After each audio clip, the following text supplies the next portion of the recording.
کیا آپ یا آپ کے بچے قرآن سیکھنا چاہتے ہیں؟ جو حضرات ابھی تک قرآن کریم نہیں سیکھ سکے یا اپنے بچوں کی قرآنی تعلیم کے لیے فکر مند ہیں تو گھر بیٹھے 30 منٹ روزانہ دے کر قرآن کریم تجوید اور ترجمے کے ساتھ سیکھ سکتے ہیں اور حفظ بھی کر سکتے ہیں۔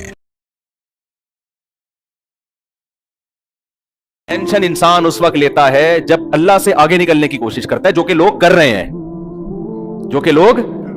عورت چاہتی ہے کہ میرا میاں بس مجھے دیتا رہے۔ نہیں بھائی، اس سے یہ لالچ ہے، آپ کا امیج خراب ہو جائے گا شوہر کی نظر میں۔ وہ کہے گا میری بیوی لالچی ہے، پیسے پہ نظر لگا کے بیٹھی ہوئی ہے۔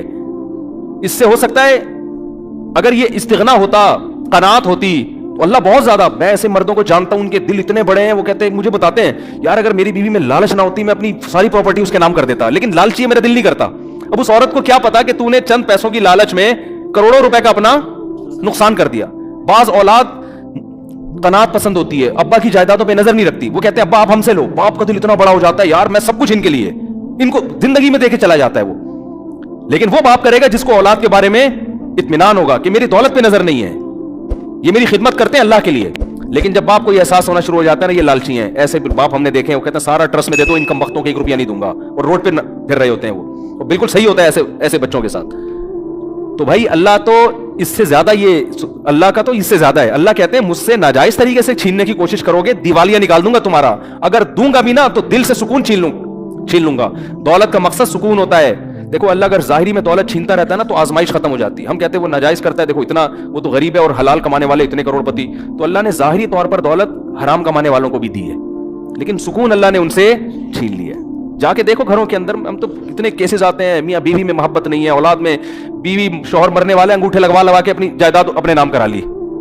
صحیح ہے نا؟ ایسے ایک بزرگ نے ایک بڑا اچھا واقعہ سنایا، بہت زبردست، کہ تقویٰ کسے کہتے ہیں، عورت کو ایسا ہونا چاہیے، تقویٰ اسے کہتے ہیں۔ یہ سوچ بن جائے نا تو بڑی سکون کی زندگی۔ تو وہ انہوں نے ایک واقعہ بتایا کہ ایک آدمی نے کہیں چھپ کے شادی کر لی، پرانے زمانے کا واقعہ ہے، اور پہلی بیوی کو نہیں بتایا۔ جب شادی کی ہے تو موت سے چند دن پہلے بتا دیا ہوگا، یا پتہ چل گیا ہوگا، یا پتہ چلنے کی وجہ سے ہی مرے ہوں گے، واللہ عالم۔ بہرحال وہ انا للہ ہو گیا ان کو، جیسے پتہ چلا ان کا چانس یہی ہوتا ہے کہ جب پتہ چلے گا تو اب آپ کی زندگی کے دن بہت تھوڑے سے رہ گئے، صحیح، انتقال ہو گیا۔ اب وہ عورت کہیں گاؤں دیہات میں دوسری زوجہ رہتی تھی، تو پہلی کو خیال آیا کہ ٹھیک ہے میرے میاں نے صحیح کیا، غلط کیا، لیکن وراثت میں اس بیوی کا حصہ بہرحال بنتا ہے۔ آج کل یہ سوچ نہیں ہے، بھئی شرم، یہ میرے لیے حرام ہوگا اگر میں اس کا حصہ کھاؤں۔ تو جو اس کی وراثت کا بڑا کروڑ پتی آدمی تھا، وہ حصہ لے کر گئی ہے اس پہ دوسری زوجہ کے پاس۔ وہ یہ کہہ بھی سکتی تھی کہ تو چھپ کے کیا ہے نا، ہم تھوڑی ذمہ دار ہیں، ہمیں تھوڑی بتایا تھا۔ اس کے پاس حصہ لے کے گئی وہ۔ یہ جب خدا کا خوف ہوتا ہے نا، لالچ نہیں ہوتی، تو ایسے ہوتا ہے، اور ایسے لوگوں کے لیے اللہ پھر رزق کے دروازے الگ طریقے سے کھولتا ہے۔ اس کو میں ابھی حدیث سناتا ہوں، اس پہ کیسے اللہ غیب سے رزق کے دروازے کھولتا ہے۔ اللہ پہلے آزماتا ہے کہ حرام کی طرف مت جاؤ، حرام میں اگر ملے گا بھی نا سکون گیا، لالچ، ہوس، یہ چیزیں انسان میں پیدا ہو جاتی ہیں۔ تو جب وہ اس کے پاس گئی اور کہا کہ بھائی میرے میاں نے کی ہوئی تھی، ہمیں پتہ چلا، اور اب میں تمہاری وراثت نہیں کھا سکتی، جتنا میرا حصہ اتنا ہی تمہارا۔ وہ بھی کتنی خاندانی۔ اس نے کہا کہ آپ کے شوہر نے مجھے 3-4 مہینے پہلے طلاق دے دی تھی۔ مسئلہ یہ ہے کہ شوہر اگر 1 یا 2 طلاقیں دے اور بیوی کی عدت ہو تو عدت کے دوران عورت کو وراثت ملتی ہے، پھر اگر مرض موت میں طلاق دے دے، اب وہ ایک الگ مسئلہ ہے، لمبی بحث ہے، تو کبھی کوئی مبتلا ہو تو پوچھ لے۔ میں اس لیے کہہ رہا ہوں کہ ایسا نہ ہو لوگ میرے بیان کو ایک مسئلہ بنا کے بھی پیش کر دیتے ہیں، لیکن عدت بھی ختم ہو چکی تھی، تو انہوں نے اس بات کا بتایا نہیں تھا، لہذا میں ان کی زوجہ نہیں ہوں، میرا حصہ نہیں۔ کیسی خاندانی عورتیں تھیں کہ نہیں تھیں؟ وہ الگ بات ہے، ٹینشن سے میاں مر گیا، وہ الگ، وہ تو عورت نہیں پسند کرتی نا، یا ہو سکتا ہے کسی اور وجہ سے مرا ہو، لیکن ہونا یہی چاہیے معاشرے میں، بھائی جو میرا حصہ نہیں ہے وہ میں کسی قیمت پہ نہیں لے سکتا۔ ایک خاتون نے مجھے امریکہ سے فون کیا کہ میرے شوہر نے مجھے ڈیورس دی ہے، تو وکیل یہ کہہ رہا ہے، عدالت قانونی حق یہ ہے کہ آدھی پراپرٹی میرے شوہر کی اب کس کے نام ہوگی؟ بولیں میرے نام ہو، اور میرا شوہر ایسا، میرا شوہر ویسا، میرا وہ بڑا ظلم بیان کر رہی تھی۔ میں نے کہا آپ کا شوہر جیسا بھی تھا، نالائق تھا، ظالم تھا، جب اس نے آپ کو طلاق دے دی تو شریعت کی روح سے اب عدت کا خرچہ اور مہر کا خرچہ، اس کے علاوہ آپ کچھ اور لینے کی مجاز نہیں۔ امریکہ کے لاء کے حساب سے آپ نے اگر لے لیا تو قانون تو کچھ نہیں کہے گا، لیکن اللہ کہے گا آپ کو یہ پیسہ آپ کے لیے حلال۔ بولتے کیوں نہیں؟ کہ میرا میاں تو ظالم تھا۔ میں نے کہا جو ظلم تھا تو علیحدگی ہو گئی نا، بس تلافی ہو گئی اس ظلم کی، اب نہیں رہ رہا آپ کے ساتھ، وہ ختم قصہ۔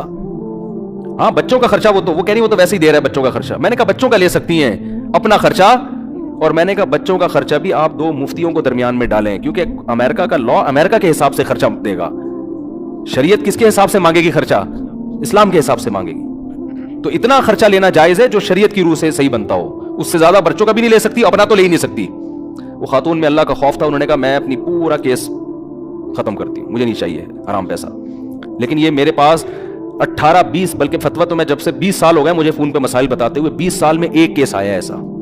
سمجھ میں آ رہی ہے بات؟ لیکن جہاں مرد کو موقع ملتا ہے پیسہ ہتھیانے کا, مرد نہیں چھوڑتا. جہاں عورت کو موقع ملتا ہے عورت, اور وہ تو کہتے ہیں تو قانون ہے بھائی, یہ قانون پہلے خدا کا قانون ہے.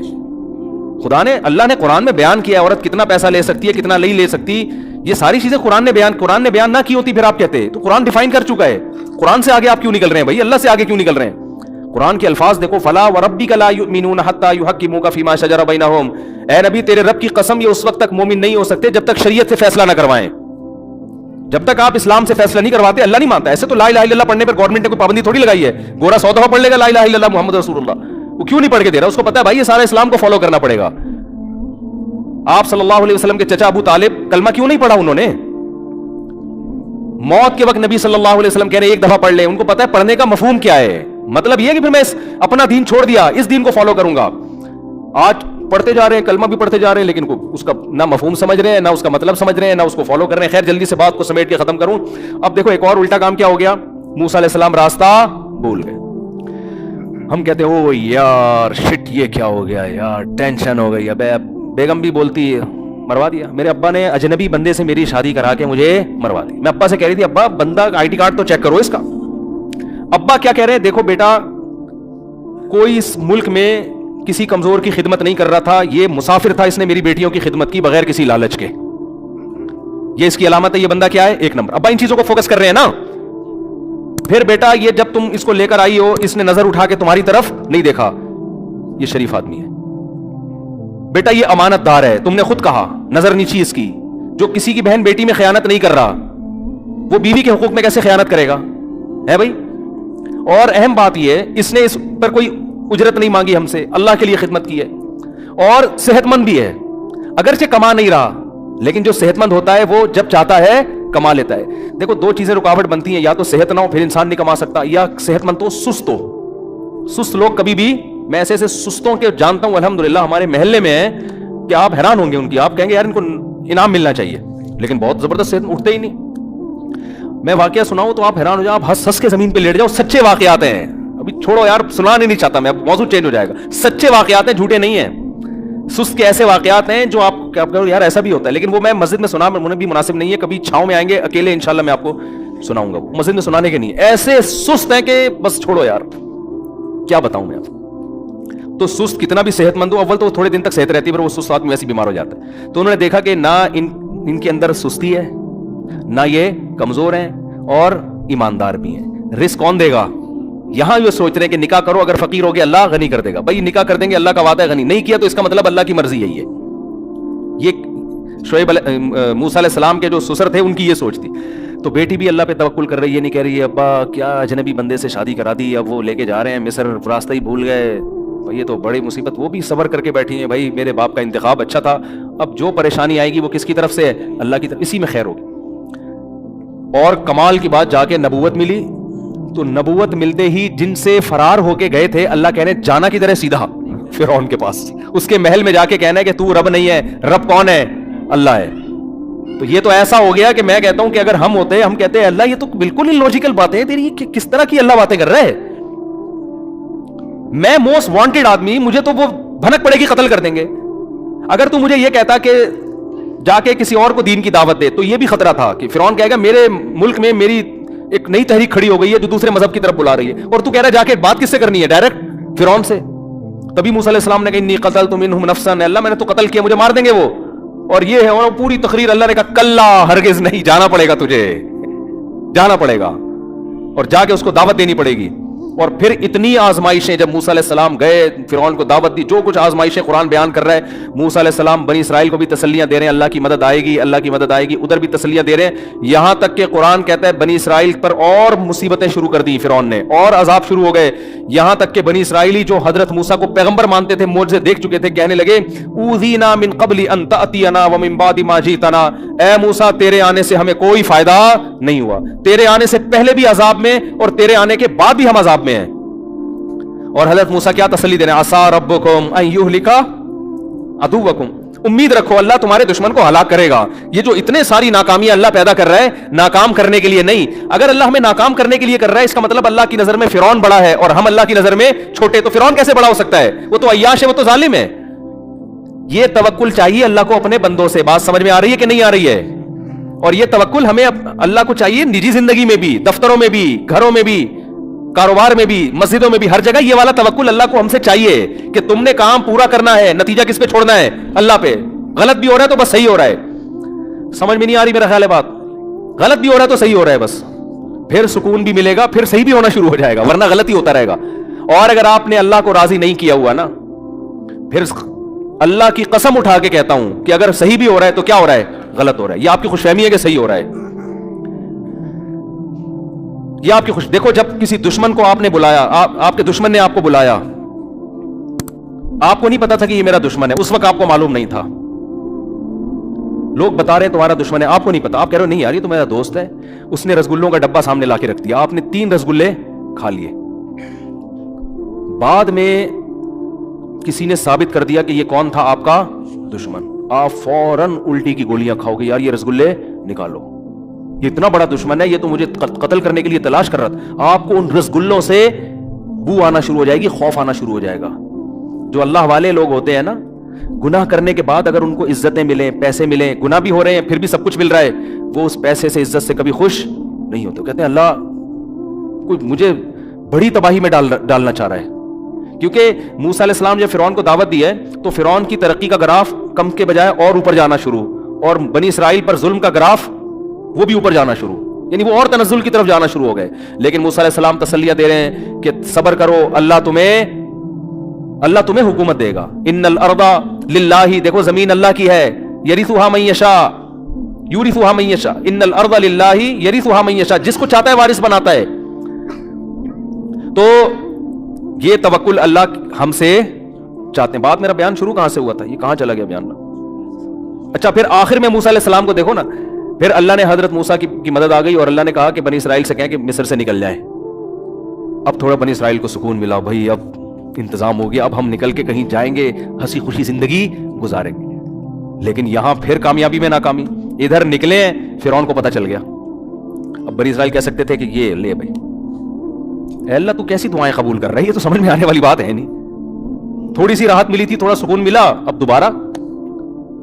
اور پھر ایسا فرعون کو پتا چلا, راتوں رات اس نے اپنے پورے مصریوں کو نکالا ہے اور بنی اسرائیل کے پیچھے چلایا, اور بنی اسرائیل آگے آگے اور فرعون کا لشکر پیچھے پیچھے. شاید تھوڑی سی امید تھی, 1% چانس تھا بنی اسرائیل کو یہ خیال ہو کہ ہماری اسپیڈ فرعون کی اسپیڈ سے کیا ہے, زیادہ تیز. شاید اللہ اس طرح سے بچانا چاہتا ہو کہ ہماری اسپیڈ بڑھا دے, لیکن آگے کیا ہے, راستہ بلا دیا. وہی ہوا جو کوئی طور پہ ہوا تھا, راستہ اللہ نے بلا دیا. آگے پانی ہے. اب بنی اسرائیل نے کہا موسیٰ انا لمدرکون, پکڑے گئے. اصل میں کہنا چاہ رہے تھے مروا دیا, پہلے تو کم از کم کچھ تو زندگی کھانے کو روٹ, اب تو یہ پکڑ کے ایسا مارے گا. موسیٰ علیہ السلام کیا کہہ رہے ہیں, کلا ہرگز, ان معی ربی, میرے ساتھ کون ہے, رب. حضرت موسیٰ نے یہاں یہ نہیں کہا ہم سب کے ساتھ رب ہے. دیکھو نبی صلی اللہ علیہ وسلم کے ساتھ جب حضرت ابو بکر تھے, دشمن نے گھیرا غار میں, تو آپ نے ابو بکر کو فرمایا لا تحزن ان اللہ معنا, غم نہ کرو, ہم ہمارے ساتھ کون ہے, اللہ ہے, میرے ساتھ بھی ہے, تمہاری بھی مدد کرے گا. ادھر موسیٰ علیہ السلام کو جب بنی اسرائیل نے کہا پھنس گئے, تو موسیٰ علیہ السلام نے یہ نہیں کہا ہمارے ساتھ رب ہے, کہا میرے ساتھ کون ہے, رب.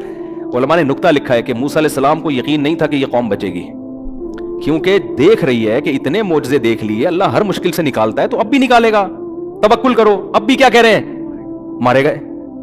تو اس لیے موسیٰ علیہ السلام کو ڈر یہ تھا کہ اللہ نے تو بچانے کے وعدے کیے ہوئے, لیکن ان کی حماقتوں کی وجہ سے کہیں اللہ ایسا نہ ہو کہ ان کو یہی ختم کر دے. تو کہہ رہے ہیں مجھے اللہ بچائے گا, تمہاری کوئی گارنٹی نہیں ہے, تمہاری حرکتیں ایسی ہیں. لیکن اللہ نے بچایا, اور ظاہر اللہ نے اس لیے بچایا کہ موسیٰ علیہ السلام کو تو اللہ نے بنی اسرائیل کے لیے رکھا ہوا تھا نا, وہ جیسے وہ گواہ موسیٰ علیہ السلام لے کر گئے تھے کوہ طور پہ. بنی اسرائیلیوں نے کہا تھا ہم جب تک اللہ کو اپنی آنکھوں سے نہ دیکھ لیں، تورات اترتے ہوئے نہ دیکھ لیں، ہم ایمان نہیں لے کر آئیں گے. تو 70 آدمی موسیٰ علیہ السلام گواہ کے طور پہ لے گئے. تو ان گواہوں نے جب تورات اپنے آنکھوں سے دیکھ لی تو کہنے لگے ہم اللہ کو بھی دیکھیں گے. حضرت موسیٰ کو غصہ آیا، اللہ کا بھی غضب آیا، اللہ نے ان 70 کے 70 کو موت دے دی. کتنے نالائق. تو موسیٰ علیہ السلام نے کہا اللہ جو گواہ تھے ان کا تو سب کا انا للہ ہو گیا ہے، میری قوم تو کہے گی کہ یہ تو گواہی مروا کے آ گئے بھائی یہ تو. اور مجھے پھر اللہ نے دوبارہ زندہ کیا ان 70 کو. اللہ نے موسیٰ علیہ السلام جس سے پتہ چلتا ہے نبی کا وجود کتنی بڑی رحمت ہے.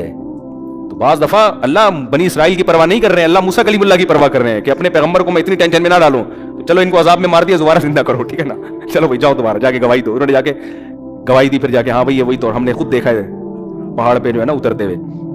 یہ تو رات ہے، یہ موسیٰ علیہ السلام نے کہیں چھپے ہوئی تختیاں نہیں رکھی ہوئی تھی، ہم نے خود اترتے ہوئے دیکھی ہیں، جا کے گواہی دی.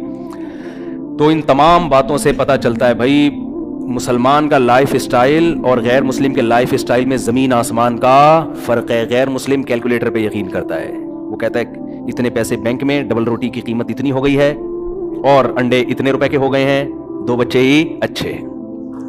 آئی بات سمجھ میں؟ بلکہ وہ 2 بھی کہتا ہے گورنمنٹ پالے، میں کیوں پالوں؟ بیگم اپنے خرچے پہ چائے بنائے گی، میں اپنے خرچے پہ چائے بناؤں گا. میں اپنا پیسہ ایکچولی میں اپنا بزنس کسی کے ساتھ شیئر نہیں کر سکتا. I am main of money. اس طرح کے ڈائلاگ بھی بولے جاتے ہیں، میں پیسے کا غلام. مسلمان کیا کرتا ہے؟ ادھر جیب میں پیسہ آیا، اس کو سمجھ میں نہیں آ رہا تو کھلائے کس کو؟ وہ بیٹھے وہ مدرسوں میں خرچ کرتا ہے، وہ مسجدوں میں خرچ کرتا ہے، وہ بیوی بچوں پہ خرچ کرتا ہے، وہ ساس پہ خرچ کرتا ہے، ٹھیک ہے نا، وہ سسر پہ خرچ کرتا ہے. بس اتنا وہ احتیاط کرتا ہے کہ کل کسی اور کے سامنے بھیک مانگنی نہ پڑے. جب اس سے پوچھا جاتا ہے یار تم کیا، یار تم نے سارے محلے کا ٹھیکہ لیا ہوا ہے، تو کہتے ہیں کھلانے والا کون ہے بھائی؟ اللہ. تو پھر لوگ کہتے ہیں وہ آدمی تو سخی تھا، غریب ہو گیا. تو یہ متاثر نہیں ہوتا ایسی باتوں سے. کہہ رہے بھائی غربت امیری اللہ کے ہاتھ میں، اگر اللہ کی مرضی سے ہو گیا تو اسی میں خیر ہوگی انشاءاللہ. وہ کیا کہتا ہے بھائی ہو گیا تو اسی میں خیر ہوگی، تو اللہ کی مرضی یہی ہوگی. لیکن ایسا ہوتا عام طور پر ہے نہیں، اس کے ساتھ ہو گیا تو اللہ کی مرضی ہوگی، اور پتلی گلی سے یہ کہہ کے نکل لیتے. اور جو لبرل لوگ ہیں نا، جو مذہب کو نہیں مانتے، کیلکولیشن، ٹینشن، اتنی دولتیں لوگوں نے اکٹھی کی ہوئی ہیں، اتنی دولتیں. اور پھر میرے یعنی واقعات آتے ہیں نا، یار تمہارے 1 کروڑ ڈوب گیا تو تم ٹینشن میں کس بات؟ تمہارے پاس 20 کروڑ رکھے ہوئے ہیں، کیا ہو گیا؟ 1 کروڑ ڈوب گیا تو ناشتہ تو کر رہے ہو نا، پراٹھے تو کھا رہے ہو اسی طریقے سے، دوپہر کھانا بھی کھا رہے ہو، رات کھانا بھی کھا رہے ہو، تو ہٹے کٹے فٹ فاٹ تو ڈوبنے سے کوئی کچھ کمی تو نہیں آ رہی نا باڈی میں، ویسے ہی فٹ فاٹ ماشاءاللہ.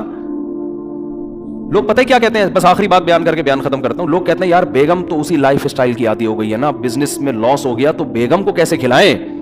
یہ بہت بڑا مسئلہ ہے میرڈ آدمی کے لیے کہ کاروبار میں لاس ہو گیا ہے، ہمارا اب لائف اسٹائل کو اب تھوڑا سا نیچے آ گیا، بچے اسی کے عادی ہو چکے ہیں، اب میں ویسا کھلا نہیں سکتا. اب ٹینشن ہو رہی ہے، کوئی ٹینشن لینے کی ضرورت نہیں. بیگم صاحب کو بتا دیں بیگم صاحب اب میں یہ کھلا سکتا ہوں، آپ نے رہنا ہے رہیں، نہیں تو پتلی گلی سے. بھائی اب میں چوری تو نہیں کروں گا نا، رسک کس کے ہاتھ میں؟ اللہ کے ہاتھ. میری جو محنت ہے وہ میں کر رہا ہوں بھائی، مجھ سے جو ہو سک رہا ہے وہ میں نہیں کر رہا ہوتا. پھر تانے بھی بنتے ہیں، پھر خلا بھی بنتا ہے، پھر طلاق بھی بنتی ہے، پھر چترول بھی بنتے ہیں، سب کچھ بنتا ہے، سالوں سے پٹوانا بھی بنتا ہے. لیکن میرے بس میں نہیں ہے، رزق اللہ کے ہاتھ میں ہے. تو یہ ہے تو میں بھی سوکھی روٹی کھا رہا ہوں، اور ہمارے نبی بھی جو ہے نا فاقہ ہوتا ہے تو ہم بھی فاقہ، آج پیر کے دن روزہ رکھتے ہیں، تو یہ تم بھی سحری میں 2 پاپے کھا لینا، میں بھی کھا لوں گا. یا تو میں باہر پیسے کھا کے باہر جو ہے نا میں لگژری لائف گزار رہا ہوتا، گھر میں تو میں فاقوں میں رکھا ہوتا، پھر تو بات ہے. لیکن جب یہ اس سے زیادہ میرے بس میں نہیں ہے. اب کیا ہوتا ہے کہ بیگم جائے گی، بچے کہیں گے ایسے ہوگا، تو بولو بھائی میں نے اللہ کے لیے پیدا ہوا ہوں، بھی بچوں کے لیے میں پیدا ہوا ہی نہیں. Both are made for each other ہے ہی نہیں. یہ جملہ ہی غلط تھا، یہ میں نے تمہیں صرف پٹانے کے لیے کہا تھا شادی کے موقع پہ.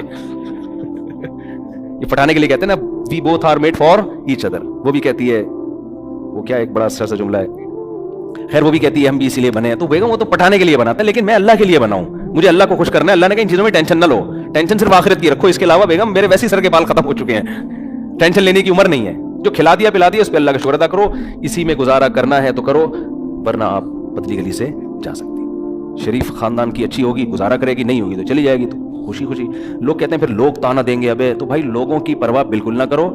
100 سال پہلے بہت سے لوگ ایسے تھے جن کو بڑی گندی گندی گالیاں پڑا کرتی تھی، گالیاں دینے والے بھی قبروں میں، اور جن کو دی جا رہی تھی وہ بھی کہاں. نہ عزت کرنے والا رہے گا، نہ جس کی عزت کی جا رہی ہے وہ رہے گا، نہ ذلیل کرنے والا رہے گا، نہ جس کو ذلیل کیا جا رہا ہے وہ رہے گا. سب تھوڑے دنوں کی کہانی، ختم، فنش. نئی نسل آئے گی، اللہ کہے گا اس کے عمل کو اللہ دیکھے گا، اور فرشتے فائلیں لپیٹ کے چلے جائیں گے. آخرت میں پتہ چلے گا کون عزت دار تھا اور کون